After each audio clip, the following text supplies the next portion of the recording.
우리가 하나님을 섬기고 또 예수님을 믿고 또 열심히 충성하고 봉사하면 복을 받아야 되죠. 그렇죠? 네. 그런데 반대적인 현상이 일어나면 어떨까요? 하나님 말씀대로 열심히 순종합니다. 또 주일도 열심히 잘 지키고 또 봉사도 열심히 하고 하여튼 하나님께서 감동 주시는 대로 열심히 헌신도 합니다. 그런데 복을 받기보다는 어려움이 생기고 고난이 오면 이게 어떻게 된 일이죠?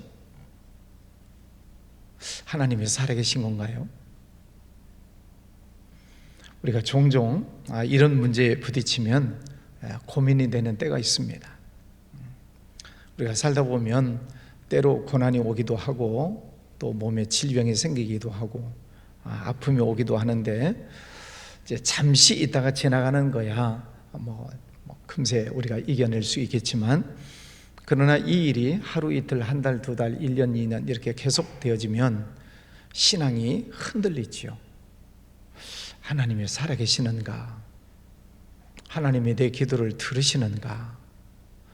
내 믿음이 잘못된 건 아닌가? 혹시 내가 죄짓고 회개하지 않은 것은 아닌가? 라고 하는 이런 고민에 빠지게 됩니다. 하나님이 일을 열심히 했는데 오히려 핍박이 오고 박해가 오면 우리의 믿음이 흔들리지요. 오늘 예레미야가 그렇습니다. 하나님께서 예레미야를 부르셨잖아요. 예레미야가 제가 하겠습니다 하고 자원한 것도 아니고 하나님이 부르셔서 너는 말씀을 외쳐라. 그 사명을 주셔서 그 사명 가지고 열심히 충성하고 헌신을 하고 있습니다. 그래서 하나님의 선지자로 활동을 하고 있습니다. 그러면 이 하나님은 예레미야에게 은혜를 주시고 핍박이 오는 것 막아주시고 보호해 주시고 그가 하는 일들이 다 형통하도록 하나님께서 안내해 주셔야 되잖아요. 근데 오늘 1절에 보면 임멜의 아들 제사장 바스홀이 여호와의 성전의 총감독이라. 제사장 바스홀, 하나님 성전의 총감독, 그가 예레미야의 이 일 예언함을 들은지라 이에 바스홀이 선지자 예레미야를 때리고, 제사장이 예레미야 선지자를 때리고 여호와의 성전에 있는 베냐민 문 위층에 목에 씌우는 나무 고랑으로 채워두었더니. 누가 때렸다고요? 제사장이. 예레미야는 선지자고 하나님의 말씀을 전했는데 제사장이 예레미야를 붙잡고 때리고 또 쇠고랑으로 나무 고랑으로 묶어두었다. 그럼 예레미야가 무슨 생각을 할까요? 내가 하나님의 일을 했는데 왜 이런 고난이 올까? 그것도 다른 사람도 아닌 제사장이 왜 나를 이렇게 때리고 가둬두었을까? 그런 고민이 생기지 않겠습니까? 그러면 예레미야가 무슨 예언을 했기에 이런 고난이 왔을까?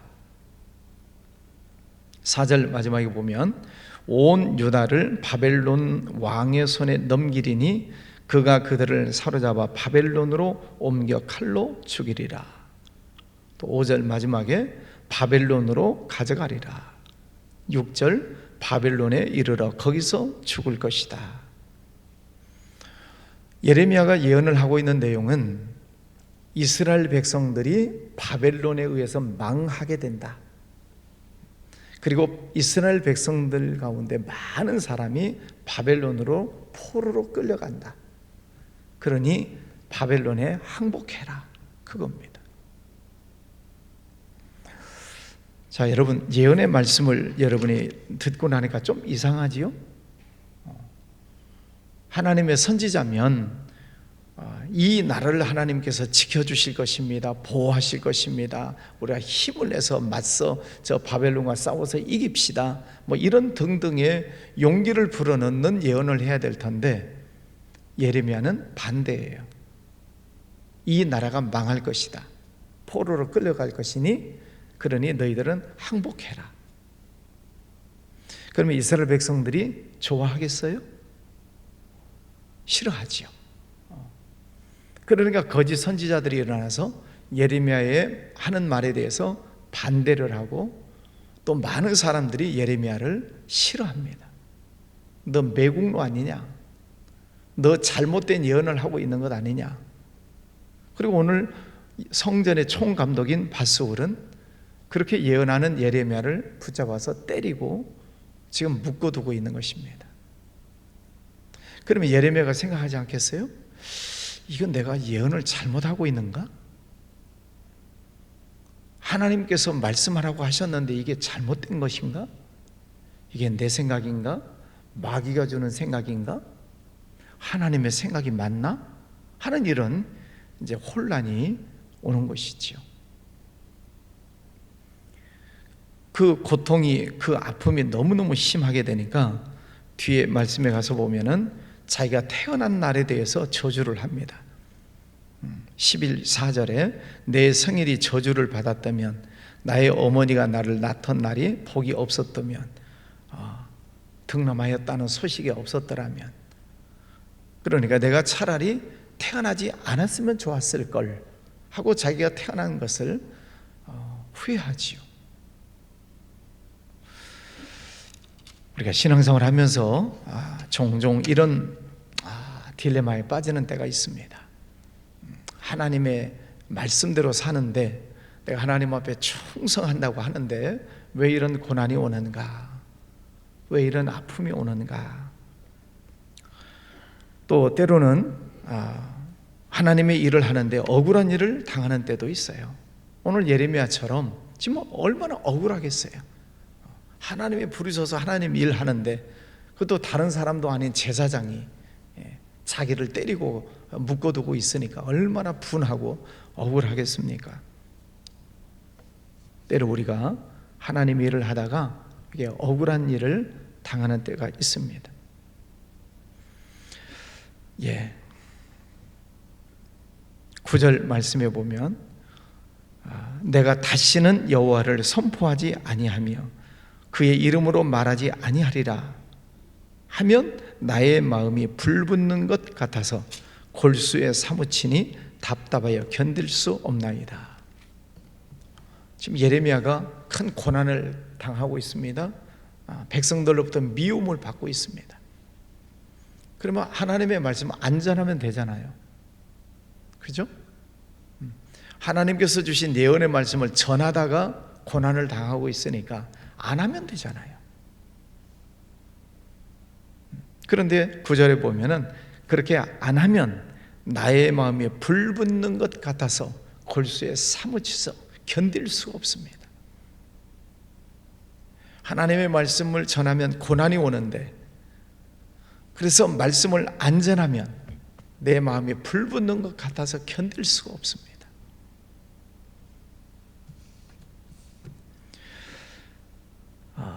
예레미야가 깊은 고뇌에 빠져 있는 것입니다. 하나님의 말씀에 순종하면서 사는 것이 얼마나 어려운 일인가, 하나님의 말씀대로 사는 것이 얼마나 고통스러운 일인가를 보여주고 있습니다. 이 모습을 가장 정확하게 보여준 분이 예수님이시죠. 예수님은 죄가 없으신 분이세요. 원죄도 자범죄도 없으신 분이세요. 그런데 고난이 와요. 그것도 제사장들이 예수님을 때리고 가두고, 또 같은 동족인 유대인들이 예수님을 미워하고 박해하고, 예수님은 아무런 잘못이 없어요. 죄를 지은 적이 없어요. 그런데 고난이 와요. 그것도 왕이, 제사장이, 바리새인이, 유대인이 엄청난 고난을 받습니다. 그래서 예수님도 그런 고백을 하시잖아요. 하나님, 이 고난의 잔을 내게서 지나가게 하여 주십시오. 너무 힘들고 어려우니까, 또 앞으로 짊어져야 될 십자가의 고통과 죽음의 그 엄청난 채찍 그리고 아픔을 예수님은 알고 계시니까 이곳에서 내가 벗어나면 좋겠다. 그럼 예수님께서 우리에게 답을 가르쳐 주셨죠. 그러나 나의 뜻대로 마시고 아버지의 뜻대로 되기를 원합니다. 인간적인 면에서, 육신적인 면에서는 이 일을 하고 싶지 않은데 하나님께서 내게 주신 사명이라면 하나님 뜻대로 되기를 원합니다. 나는 십자가를 지고 죽어도 괜찮습니다. 아버지의 뜻이 이루어진다면 나는 죽기까지 복종하겠습니다. 그 예수님의 십자가의 길이죠. 오늘 예레미야도 똑같은 모습입니다. 하나님께서 주신 사명을 가지고 감당하다가 핍박을 받고 있는 거예요. 고난을 받고 있는 것입니다. 그래서 안 하고 싶은데 안 하면 내 마음이 불붙는 것 같아서 내 골수에 사무칩니다. 그래서 이 나중 말씀을 보면 예레미야는 또 일어나서 말씀을 외치죠. 그러다가 또 감옥에 갇혀요. 또 매를 맞아요. 신앙생활이라고 하는 것이 무엇인가? 사명자가 사명을 감당하는 것이 무엇인가? 하나님이 나를 만드셨고 나는 피조물이고 하나님은 조물주이시고 나는 하나님의 종일 뿐이고 하나님이 나를 부르셔서 하나님의 일을 하게 하시는 사명을 주셨다는 그것, 다른 사람이 아닌 하나님이 나를 택하셔서 하나님의 일을 하게 하신다는 것, 그것을 사명으로 깨달으면 이 일을 감당할 수 있습니다. 그러나 내가 하나님을 섬기고 하나님의 뜻대로 살면 하나님이 내게 복을 주실 것입니다, 만사가 형통하게 될 것입니다 하는 쪽으로만 생각하면 실망할 수 있어요. 왜? 나 중심이기 때문에 그래요. 내가 하나님을 섬기면 하나님 내게 복을 주시겠지, 내가 이렇게 하면 하나님은 저렇게 더 많은 복을 주시겠지, 마치 복을 받기 위해서 내가 사명을 감당하는 것처럼 착각하고 있다면 이런 상황을 맞이하면 낙심하는 거죠. 절망하는 거죠. 왜? 내가 중심이기 때문에 그렇습니다. 그러나 우리의 신앙은 나 중심이 아니고 하나님 중심이죠. 하나님이 중심이시고 나는 피조물이고 하나님이 나를 부르셔서 나를 쓰시는, 나는 하나님의 종일 뿐이고, 그래서 내게 있어서 최고의 영광은 하나님이 내게 주신 사명을 내가 잘 감당하는 것. 그래서 하나님이 영광을 받으신다면 그것으로 이 종의 사명을 다하는 것이다 라고 하는 이 사명감을 깨달으면 이런 고난을 이겨나가게 되는 것이죠. 나는 하나님의 종일 뿐입니다. 하나님 영광을 받으시옵소서. 그래서 이 예레미야는 그렇게 많은 고난을 받고 또 고통이 오지만 그래도 이 말씀을 내가 전하지 않으면 내 마음이 불붙는 것 같아서 견딜 수가 없습니다. 그래서 맞아도 복음을 전하고 감옥에 갔다가 나와도 또 복음을 전하고 하나님의 말씀을 전하는 것입니다. 그 당시에도 거짓 선지자들이 많았어요. 백성들 귀에 좋은 소리만 하는 그런 거짓 선지자들이 많았습니다. 그러나 예레미야는 끝까지 하나님이 주신 말씀을 가감치 않고 그대로 전하는 것이죠. 사도 바울도 그러잖아요. 하나님의 말씀을 전하다가 고난을 받고 감옥에 갇히고 결국은 순교까지도 당하지만은 하나님께서 주신 말씀을 그대로 전하는, 그게 그게 사명자의 길이다 하는 것입니다. 여러분, 우리가 신앙생활을 열심히 합니다. 또 새벽기도 열심히 나옵니다. 또 맡은 자리에서 열심히 봉사합니다. 그래도 고난이 올 수 있다. 그래도 문제가 생길 수 있다. 그때 어떤 자세를 취할 것인가를 오늘 예레미야를 통해 보여주고 있습니다. 다니엘과 그 친구들 사드락, 메삭, 아벳느고 그 세 명의 친구의 고백처럼 그리 아니하실지라도 우리는 하나님만 섬기겠습니다. 우리가 비록 풀무불 속에 들어간다 할지라도, 다니엘이 사자굴 속에 들어간다는 것을 알고 있으면서도 하루에 3번씩 하나님 앞에 기도하고 그들이 우상숭배하지 않았던 것처럼 그리 아니하실지라도 나는 하나님만 섬기겠습니다. 여호수아도 그런 고백을 하죠. 오직 나와 내 집은 여호와만 섬기겠다. 그 신앙의 고백이 우리에게 있어야만 문제가 있고 어려움이 있을지라도 믿음이 흔들리지 않는 거죠. 오늘 예레미야를 통해서 우리에게 주시는 말씀입니다. 여러분, 우리가 하나님을 섬기는 것, 하나님의 자녀로 부르심을 받았다는 것, 죄에서 구원받고 천국 백성이 되었다는 것, 이것이 얼마나 감사한 일인가. 하나님이 나를 구원해 주셨고 내게 사명을 주셨다는 게 이게 얼마나 감사한 일인가. 그래서 하나님의 일을 하면서 나아가는데 문제가 오고 고난이 오고 원치 않는 여러 가지 것들이 생긴다 할지라도 믿음이 흔들리지 않고 나아갈 수 있는 거지요. 여러분, 오늘 하루도 하나님께서 주신 이 믿음을 잘 붙잡고 어떤 문제가 있을지라도 흔들리지 않고 승리하는 여러분의 삶이 되시기를 주의 이름으로 축원합니다. 기도합니다. 거룩하신 아버지 하나님, 감사합니다. 우리를 죄에서 구원해 주시고 하나님의 자녀 삼아 주신 것 감사합니다.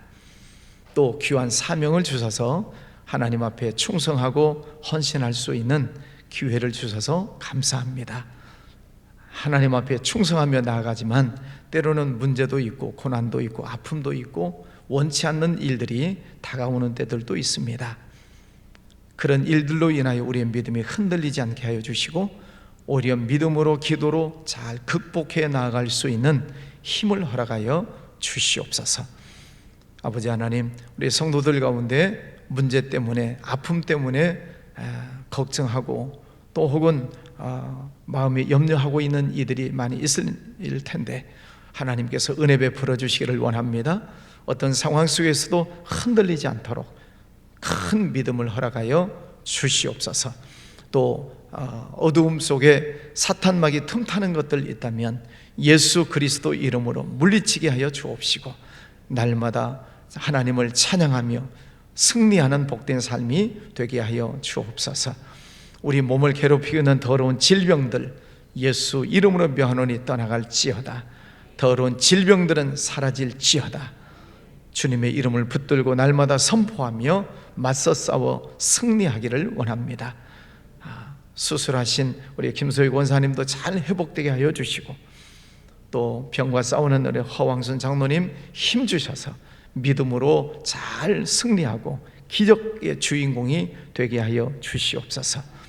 크고 작은 문제들 앞에 싸우는 성도들 하나님 붙들어 주시기를 원합니다. 천군 천사 보내주셔서 믿음으로 말씀으로 날마다 승리하게 해 주시옵소서. 수능시험을 앞두고 있는 아이들 끝까지 하나님 지켜주시고 건강 주시고 지혜 총명 허락하여 주시옵소서. 우리의 나라와 민족을 지켜주시기를 원합니다. 아버지 하나님, 대통령과 모든 정치인들 하나님 앞에 무릎을 꿇고 하나님의 뜻을 잘 헤아려 나갈 수 있는 지혜를 허락하여 주시옵소서. 저 북한 땅 불쌍히 여겨주시고 엉뚱한 일들을 자꾸 버리는 저 땅을 하나님 긍휼히 여겨주셔서 공산 사상이 사라져야 되겠습니다. 공산 정권이 사라져야 되겠습니다. 그래야만 그 땅에 복음이 증거되고 교회가 회복되는 역사가 일어나리라 믿습니다. 아버지 하나님, 해외에 나가는 선교사님들 영육간에 강건하게 붙잡아 주시고 하나님의 나라가 회복되는 역사들이 곳곳에서 일어나게 해 주시옵소서. 귀한 예물 드리는 손길도 축복해 주시기 원하옵고 예수님 이름으로 기도합니다. 아멘.